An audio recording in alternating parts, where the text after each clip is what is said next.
Bom dia, good morning et bonjour à tous mes petits bowlers. On se retrouve aujourd'hui pour le nouvel épisode de la série des cracks. Après avoir fait Rodrigo Moura, Thomas Araujo, Giovanni Kenda et Kenan Yildiz, on se retrouve aujourd'hui pour parler du nouveau crack brésilien de Chelsea prêté à Strasbourg. On parle d'André Santos et pour ça, je me devais d'inviter un peu la personne qui m'a fait découvrir ce joueur. Pour ceux qui le connaissent, je vous présente Orphan, fan de Chelsea, supporter de Chelsea connu sur les réseaux et qui est Britannia FC. Comment vas-tu, Orphan, pour commencer? Bonjour à tous. Je vais bien et je suis content de discuter avec toi dans des Santos. Justement, André Santos qui explose cette saison en Ligue 1 du côté de Strasbourg, un joueur qui fait sa deuxième saison en Ligue 1 et qui, malgré la très forte concurrence au milieu de terrain à Chelsea, intéresse fortement son club. Mais avant de revenir sur la situation de André Santos actuellement, je voulais savoir qui est André Santos et quel est son parcours avant d'arriver en Europe et plus particulièrement à Chelsea, Orphan. André Santos, c'est un milieu de terrain de 20 ans qui a fait toutes ses gammes au Brésil dans un club qui s'appelle le Vasco. Il a fait l'équipe de jeunes. Il a intégré l'équipe senior à l'âge de 16 ans, ce qui montre qu'il a un certain talent. Il a aussi eu un bon parcours avec la sélection du Brésil. Et d'ailleurs, c'est par rapport à cela que tu as de grands clubs européens qui s'intéressent à lui, dont Chelsea.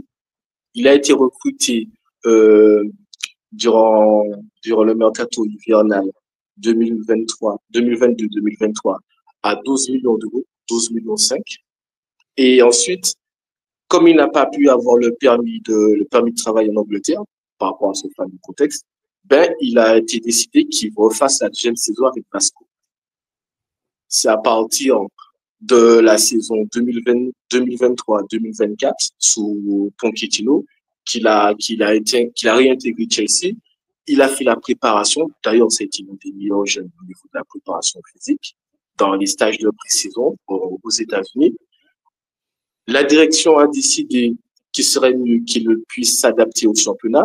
Ils l'ont prêté à Nottingham Forest. Malheureusement, au niveau du contexte de Nottingham Forest, comme c'est un club qui à cette époque-là luttait pour le maintien, il ne vous avait pas la patience d'intégrer un jeune Brésilien qui ne connaît pas l'anglais et en plus qui, au niveau tactique, avait beaucoup de choses à apprendre. Donc, le prêt n'a pas été concluant. Il a fait quelques entrées de match. Il a fait juste une titularisation. Chelsea a décidé de le reprendre et de le prêter une nouvelle fois à Strasbourg, étant donné que Strasbourg appartenait maintenant à l'entité Bluco, la même entité qui appartient à Chelsea.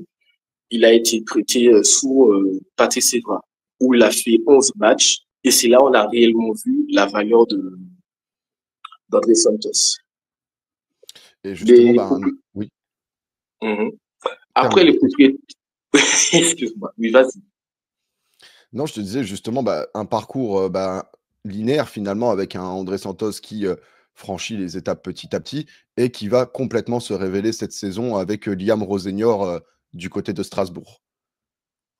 Exactement cela. C'est-à-dire que le club les deux entités ont décidé que sera l'homme de base de Liga Senior et durant la saison, c'est le joueur cadre.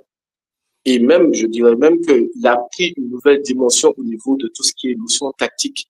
Sous Patrice Evra, Santos, c'était plus un milieu box-to-box.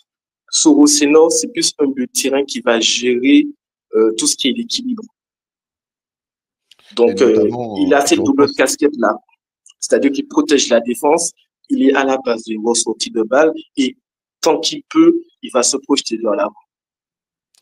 je repense notamment à son match contre le Paris Saint-Germain pour les supporters du PSG qui ont vu le PSG Strasbourg. Même si on gagne contre Strasbourg et qu'il n'y a pas photo, André Santos, il est très très loin d'être ridicule lors de ce match et il montre que finalement, peu importe l'adversaire, il est capable d'être au niveau malgré son très jeune âge. Et je rebondis là-dessus pour te dire que les meilleurs matchs d'André Santos, c'était face à des équipes où Strasbourg n'avait vraiment pas la possession. C'est-à-dire que je me rappelle de son match face à Lyon, il fait un doublé. Il marque face à Lyon, il marque face à Rennes. Après, il faut aussi marquer face à Nantes, des matchs que j'ai vus. Mais c'est surtout le fait qu'il puisse être le dernier rempart de la défense et en même temps je récupère le ballon et je suis capable de faire cette projection ou de faire le ballon vers l'avant, il aide énormément l'équipe. Il n'est pas facile à prendre par rapport à son physique, par rapport à sa technique. C'est très compliqué de lui prendre le ballon. Et au niveau de son profil, ses qualités, ses défauts, tu le comparerais à quel joueur actuel? Finalement, André Santos, comment tu le présenterais comme profil? Quelles sont ses qualités et défauts? Et à qui il ressemble le plus actuellement? Ben, il y a trois mots qui me viennent à l'esprit quand je parle de Santos. C'est un leader né, parce que par rapport à son parcours à Vasco au Brésil, il a toujours été capitaine. Même sur Rocinante, certes, il n'est pas capitaine, mais tu sens que c'est le gueulard de l'équipe.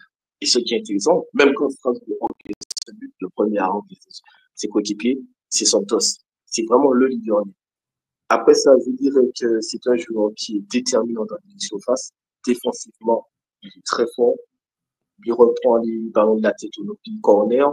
Offensivement, la plupart de ses buts sont sous des coups de pied arrêtés. C'est vraiment une menace. Et la troisième chose, c'est que c'est un joueur puissant.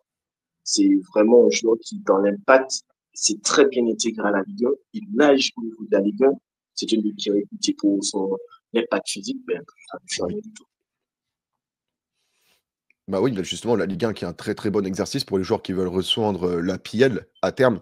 On sait que notamment des Drogba, Malouda avaient explosé en Ligue 1 avant de exploser à Chelsea, justement. Je me permets le parallèle vu la photo que tu as choisie. Mais finalement, à quel joueur actuel tu comparais André Santos quand tu vois son profil de jeu? Ben, il me fait penser à la nouvelle recrue de Manchester City, c'est Nico Gonzalez, du sens où c'est Nico Gonzalez, c'est un joueur qui a un gabarit impressionnant, mais en même temps, il a une bonne technique de conservation du ballon Oui. et c'est relancé. C'est ce qu'on appelle le fameux milieu complet.